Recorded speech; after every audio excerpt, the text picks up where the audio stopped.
کرام آج جو ہمارا ٹاپک ہے اور آج جو ہمارا عنوان ہے وہ ہے ناظرین کرام ڈپریشن، انگزائٹی اور شدید سر درد کی علامات اور علاج۔ ناظرین کرام دور حاضر کے اندر ڈپریشن ایک ایسا مرض، حالانکہ یہ مرض نہیں ہے، اور انگزائٹی، گھبراہٹ، تشویش اور یہاں تک کہ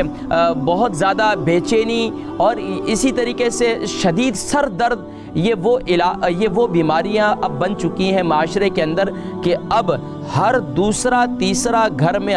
ایک بندہ نہیں تو ہر روزانہ ایک بندے کے سر میں، گھر کے ہر فرد کے ضرور سر درد کی شکایت کرتے ہیں، اور یہاں تک کہ اس میں سب سے زیادہ جو ہے وہ خواتین کے شدید سر درد کی شکایت پائی گئی ہے۔ اور جو میرا تجربہ ہے، لوگ مجھے کال کرتے ہیں، مجھے بتلاتے ہیں، پیشنٹ آتے ہیں، وہ تمام جو یہ سامنے مرض آتے ہیں ان میں خاص طور پر اس ملک کے اندر، یو کے، یورپ کے اندر جو اس وقت ڈپریشن، انگزائٹی اور شدید سر درد ایک جو ہے واقعتاً ایک سر درد بن چکا ہے، اور یہ بیماریاں یہاں تک کہ ڈاکٹرز کے پاس بھی جاتے ہیں تو ڈاکٹرز کہتے ہیں آپ کے تمام ٹیسٹ کلیئر ہیں، آپ کو کوئی بیماری نہیں ہے، آپ کے سارے اعضاء ٹھیک ہیں، کوئی ایسی بیماری نہیں ہے، لیکن خاتون خانہ کہتی ہیں، گھر کے سربراہ کہتے ہیں، بھائی کہتے ہیں، بہن کہتی ہیں، سب یہ کہتے ہیں بھائی میرا سر پھٹ رہا ہے، کیا کروں؟ دل کرتا ہے کہ بس میں دیوار سے ٹکرے ماروں، یہاں تک کہ دل کرتا ہے کہ بس اب دنیا سے اپنے لیے جو ہے وہ موت کو طلب کروں۔ اور یہ اس قسم کی باتیں، یہاں تک کہ ڈپریشن کے مریضوں کو تو یہ دیکھا گیا ہے کہ وہ سوسائڈ اور خودکشی کی جو ہے وہ کوشش کرتے ہیں۔ تو اس طریقے سے ناظرین کرام اب ڈپریشن کیسا مرض ہے، اس کی کیا علامات ہیں، ناظرین کرام چند فوٹیج ہیں وہ میں آپ کو دکھاتا ہوں، اس کے بعد انشاءاللہ العزیز اس کا علاج بھی بتلاؤں گا، اس کے ساتھ ساتھ انشاءاللہ العزیز آج آپ کو یہ بتلاؤں گا کہ یہ مرض کیوں ہوتا ہے اور اس کی علامات کیا ہیں۔ آئیے ناظرین کرام ٹی وی اسکرین پر اس وقت آپ کو فوٹیج دکھلائی جا رہی ہیں۔ اب معصوم بچے سے لے کر شدید سر درد کی شکایت، جو میں نے پچھلے پروگرام میں بھی ذکر کیا تھا کہ معصوم بچہ بھی، اب یہاں تک کہ آدھے سر کا درد جو مائیگرین ہے، اس پہ پچھلے پروگرام میں نے کیا تھا، یہاں تک کہ شدید اس قدر شدید سر درد ہوتا ہے کہ یہاں تک کہ کوئی اچھی سی اچھی چیز اور اچھی سی اچھی بات بھی نہیں اچھی لگتی، اور یہاں تک کہ لڑنے جھگڑنے پہ اتر جاتے ہیں، اور پین کلر کھا کے بھی اپنے دماغ کو سن کر دیتے ہیں، اور یہاں تک کہ شدید سر درد کی شکایت صرف بچے، جوان اور بوڑھے بھی کرتے ہیں۔ اور یہ اس قدر کہ انسان بسا اوقات جس کے شدید سر درد ہوتا ہے وہ ہمیشہ سر کو جھکائے رکھتا ہے، اور یہاں تک کہ اتنی بے چینی اس کی طبیعت میں رہتی ہے، آفس میں کام کرتے ہیں تو وہاں پر شدید سر درد کی شکایت کرتے ہیں، کام کاج میں بے چینی رہتی ہے، اور یہ خاص طور پر نظر کی کمزوری کی وجہ سے بھی شدید سر درد کی شکایت ہوتی ہے، تو اس کے لیے نظر کا ٹیسٹ بھی ضرور کروانا چاہیے تاکہ، اور اسی طریقے سے خاص طور پر یہ کمپیوٹر کا بہت زیادہ استعمال، ٹی وی کا بہت زیادہ استعمال، آئی پیڈ کا بہت زیادہ استعمال، ہمارے آج کل کے بچے جو ہے یہ ویڈیو گیم وغیرہ بہت زیادہ اس کا استعمال، خاص طور پر جب اس کی علامات یہ ہیں چہرے پر اکثر جو ہے وہ دانے شروع ہو جاتے ہیں، سر کے بال گرنا شروع ہو جاتے ہیں،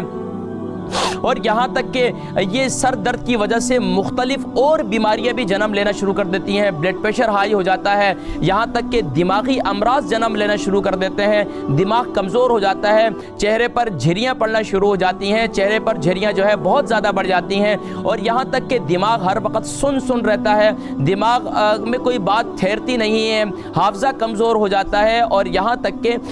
دماغ میں دماغی کینسر کی جو صورتحال ہے وہ بھی پیدا ہو جاتی ہے، نہ جانے کہ کیا، اور یہاں تک کہ ہر وقت جو ہے وہ سر درد کی وجہ سے اتنی بے چینی ہوتی ہے کہ کوئی بات بھی سمجھ میں نہیں آتی، اکثر لوگوں کے آدھے سر درد کی شکایت ہوتی ہے جسے مائیگرین کہتے ہیں، یہاں تک کہ ڈاکٹرز کے پاس بھی جاتے ہیں تو ڈاکٹرز کو بھی بتاتے ہیں، وہ پین کلر دے دیتے ہیں، اس سے معدہ خراب ہو جاتا ہے، اس سے جگر خراب ہو جاتا ہے، اس سے کڈنی خراب ہو جاتے ہیں، یہاں تک کہ پین کلر کھا کے ہم جو ہے وہ ہمارے اعضاء بھی جو ہے وہ کام کرنا چھوڑ دیتے ہیں۔ اسی طریقے سے غذاؤں کے اندر بیکری آئٹم کا بہت زیادہ استعمال، اب یہ دیکھیں ناظرین کرام دماغ کے اندر جب کینسر جنم لیتا ہے، اللہ کی پناہ، تو یہ بڑا عجیب قسم کا ایک مرض جو ہے وہ ناسور بن جاتا ہے، اور یہ ہمارے خاص طور پر کھانے پینے کا جو سسٹم ہے،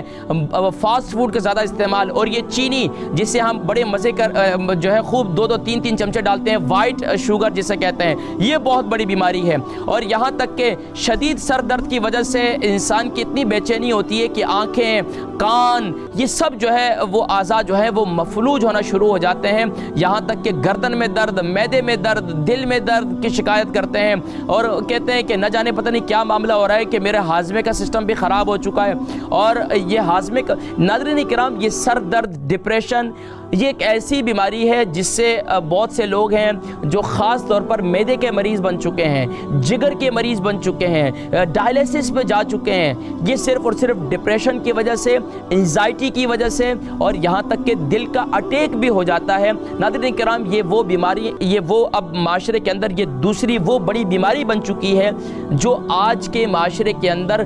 بچے سے لے کر جوان، جوان سے لے کر بوڑھے تک، ظاہری بات ہے عمر رسیدہ افراد ہے تو سمجھ میں آتا ہے اس نے ایک زندگی گزاری ہے، مشکلات جھیلی ہیں اور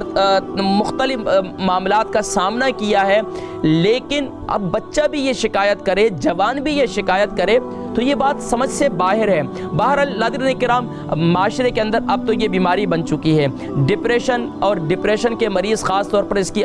علامات یہ ہیں، انزائٹی کے مریض کے علامات یہ ہیں، وہ رات کو بیڈ پہ جاتے ہیں، تھوڑی دیر سوتے ہیں، 1 گھنٹہ سوتے ہیں، پھر آنکھ کھل جاتی ہے، اس کے بعد نیند ہی نہیں آتی، یہ بھی ایک علامات ہے۔ یہ بھی اس کے بعد ایک علامت یہ بھی ہے، خاص طور پر نیند سے فوراً اٹھ کر بیٹھ جانا، فوراً گھبراہٹ کی شکار ہو جانا، اور دل کرتا ہے فوراً دروازہ کھولوں، گھر سے باہر نکل جاؤں، یہاں تک کہ ٹوائلٹ کے اندر ہے، غسل بات کے اندر ہے، وہاں نہا رہے ہیں تو دروازہ بند نہیں کر سکتے۔ یہ بڑی عجیب سی کیفیت، دل گھٹ رہا ہوتا ہے، دل جو ہے وہ خاص طور پر گھبراہٹ شروع ہو جاتی ہے، اور نہ جانے پھر ہمیشہ یہ کیفیت طاری ہوتی ہے، پتہ نہیں اب نہ جانے کیا ہونے والا ہے میرے ساتھ، اب کیا ہو جائے گا۔ بچے باہر گھر سے جاتے ہیں، ہسبینڈ چلے جاتے ہیں، بیٹا چلا جاتا ہے، بھائی چلے جاتے ہیں، تو فکر رہتی ہے پتہ نہیں ان کو کچھ ہو جائے گا، ان کو کچھ۔ تو یہ سب علامات ایسی ہیں جو ڈپریشن کی اور انزائٹی کی علامات ہیں۔ اس کے لیے ناظرین کرام، مومن کو اللہ کے نبی صلی اللہ علیہ وسلم کی تعلیمات کے اندر مایوسی اس کی زندگی میں نہیں ہے، اس کو مایوسی، اس کی تشویش اس کی زندگی میں نہیں ہونی چاہیے۔ اس کی ایک وجہ یہ ہے کہ ہم نے اللہ کے نبی صلی اللہ علیہ وسلم کی تعلیمات کو پس پش ڈال دیا ہے، کہ اللہ کے نبی صلی اللہ علیہ وسلم کی تعلیمات کے اندر سبحان اللہ مومن ہمیشہ پر امید ہوتا ہے، مومن ہمیشہ جو ہے وہ اگر اس کو کاروبار میں نقصان ہوا ہے تو ڈپریشن میں نہیں جاتا، اگر ایک بیماری اسے آ گئی تو اس کے بعد بھی اس کا یقین اللہ پر ہوتا ہے، اگر ڈاکٹروں نے لا علاج کر دیا تو کیا ہوا، وہ رب کریم جس نے مجھے پیدا کیا ہے، اگر اس نے موت میرے نصیب میں لکھی ہے تو موت بھی کوئی بری بات نہیں ہے، موت تو اللہ کی طرف سے۔ آج میں اکثر علماء کو، اپنے دوستوں کو کہتا ہوں کہ یار ہم نے لوگوں کو موت سے ڈرایا ہے، موت تو اللہ کے نبی صلی اللہ علیہ وسلم نے ارشاد فرمایا موت تو مومن کے لیے ایک تحفہ ہے، اللہ کے ہمارے جو اللہ سے ملاقات ہونی ہے اس کے درمیان میں جو حائل ہے وہ تو موت ہے، لیکن سبحان اللہ بہرحال ہمیں یہ موت سے کوئی بھی نہیں بچا سکتا اگر اللہ کی طرف سے فیصلہ ہے۔ فَإِذَا جَاءَ أَجَلُهُمْ لَا يَسْتَأْخِرُونَ سَاعَةً وَلَا يَسْتَقْدِمُونَ۔ لیکن یاد رکھیے مومن کبھی بھی مایوس نہیں ہوتا، تشویش میں نہیں جاتا۔ ہاں وقتی طور پر انسانی فطرت ہے کہ جب کاروبار میں نقصان ہوتا ہے وقتی طور پر تھوڑی سی کیفیت کے اندر رد و بدل پیدا ہوتا ہے،